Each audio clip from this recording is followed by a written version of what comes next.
اچھی طرح سمجھ لیں کہ پاکستان اسلام کے اور کلمے کی بنیاد پر بنایا گیا. ہمارے ہاں لوگ کہتے ہیں جی فلانا بندہ مذہب کا کارڈ استعمال کر رہا ہے. سن لو، قائد اعظم محمد علی جناح نے پاکستان بنانے کے لیے مذہب کا کارڈ استعمال کیا. ابھی آپ نے نعرہ لگایا نا پاکستان کا مطلب کیا،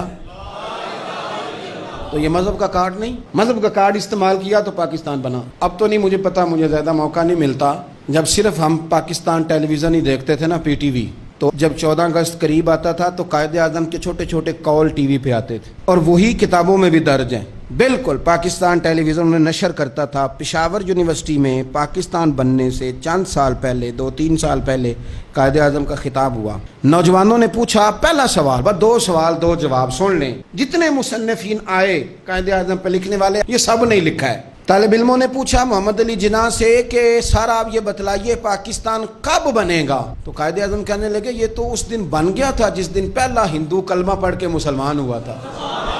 تو بنا ہوا ہے، اب تو صرف ہم نے حد بندی کرنی ہے. پاکستان تو بنا ہوا ہے، جس دن پہلے بندے نے کلمہ پڑھا تھا بن گیا تھا. اس نے فوراً دوسرا سوال کیا. اس نے کہا یہ بتلائیے دستور، منشور، آئین، پالیسی، فارن پالیسی، خارجہ پالیسی، داخلہ پالیسی، یہ کون سی پاکستان میں آپ نافذ کریں گے؟ تو قائد اعظم کہنے لگے یہ آپ نے عجیب بچوں والا سوال پوچھا ہے، دستور، منشور، پالیسی، خارجہ، داخلہ، اس کا کیا مطلب ہوا؟ کہنے لگے ہم نے کوئی پالیسی نہیں بنانی، پالیسی تو ہمیں مدینے والے رسول نے بنا کے دے دی ہے، ہم نے تو بس وہ نافذ کرنی ہے. لیکن یہاں پتہ نہیں لوگ کہاں سو گئے، ان کی زندگی نے وفا نہیں کی، وہ چلے گئے.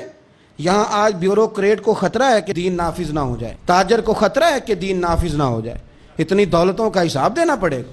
یہاں بہت سارے وڈیروں کو، جاگیرداروں کو خطرہ ہے کہ دین نافذ نہ ہو جائے. چلو مجھے کہہ لینے دو، بڑی بڑی گدی والوں کو خطرہ ہے کہ کہیں دین نہ نافذ ہو جائے، پیروں کو خطرہ ہے، مولویوں کو خطرہ ہے.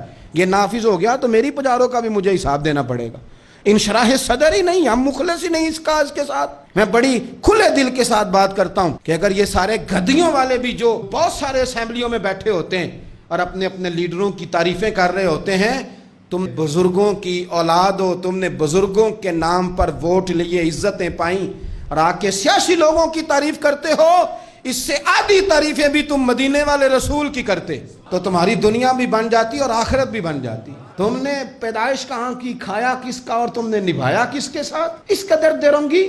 تو پاکستان نظام مصطفیٰ صلی اللہ علیہ وسلم کے لیے بنا ہے. اس میں دین نافذ ہوگا جب اس کے اندر حضور کا بنایا ہوا قانون لاگو ہوگا، جب اس کے اندر وہ سزائیں جو نبی پاک نے بیان کی وہ نافذ ہوں گی. آپ دیکھیں نا، حضور نے فرمایا تھا کہ میں وہ نظام لے کے آؤں گا کہ ایک عورت مقام حرا بہت دور تھا مکے سے، فرمایا ایک بی بی اکیلی مقام حرا سے چلے گی، اور وہ مکے آئے گی، مدینے آئے گی، اسے کسی کا ڈر نہیں ہوگا، اکیلی چلے گی. ہم تو اپنی جوان بچی اپنے محلے کی گلی میں رات کو اکیلی نہیں بھیج سکتے، حالانکہ بڑے کیمرے، بڑی خفیہ ایجنسیاں، بڑے ادارے، لیکن میرے رسول پاک بظاہر کوئی کیمرہ نہیں، کوئی خفیہ ادارہ نہیں. فرمایا میں وہ نظام لاؤں گا، مقام حرا سے عورت اکیلی چلے گی اور مدینے آئے گی، سوائے اللہ کے کسی کا خطرہ نہیں ہوگا.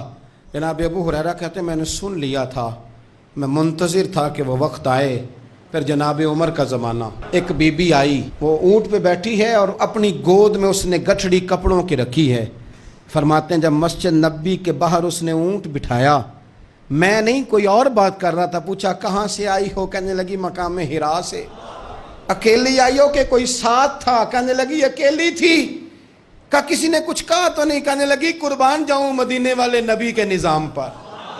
کسی نے آنکھ اٹھا کے نہیں دیکھا، روٹی تو پوچھتے رہے، پانی تو پوچھتے رہے، سونے کو جگہ تو دیتے رہے، پر سارے میرے عزت کی، ناموس کے محافظ رہے. حضرت ابو ہریرہ کہتے ہیں بی بی اس بندے سے باتیں کر رہی تھی، میری آنکھیں چھم چھم آنسو بہا رہی تھیں، اور میرے زبان سے بار بار نکل رہا تھا اللہم صلی علی محمد وعلی آل محمد صلی اللہ علیہ.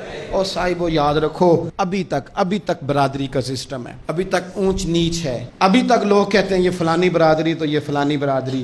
میرے رسول پاک صلی اللہ علیہ وسلم نے وہ نظام دیا کہ جس میں حضرت عثمان غنی کو ان کے بھائیوں نے، کزنوں نے میٹنگ پہ بلایا اور بلا کہا تجھے کل بھی بلایا تھا تو آیا ہی نہیں، اچھا تو ہمارا بھائی ہے. تو حضرت عثمان غنی کہنے لگے تم نے باپ دادا کے نام پہ بلایا تھا تو میں آ گیا تھا، ورنہ بھائی بھوئی والی بات کوئی نہیں.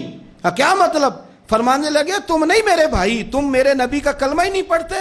میرا بھائی تو وہ بلال ہے جو حبش کا رہنے والا ہے. وہ میرا بھائی ہے اس لیے کہ وہ میرے رسول کا کلمہ پڑھتا ہے. یہ ایک برتن میں کھانا کھایا کرتے تھے ابو ذر غفاری اور بلال حبشی. یہ سردار اور یہ غلام ایک برتن میں انہوں نے روٹیاں کھائیں, ایک دوسرے کے ساتھ وقت بتائے, صبحیں اور شامیں ان کی کٹھی گزریں, میدان جہاد میں اور امن میں یہ اکٹھے رہے. مصطفیٰ کے وصال پر یہ ایک دوسرے کے گلے لگ کے روئے. عشق رسول ان کا سانجا, محبت ان کی سانجی. یہ والا ماحول پاکستان میں دینے کے لیے پاکستان بنایا گیا تھا.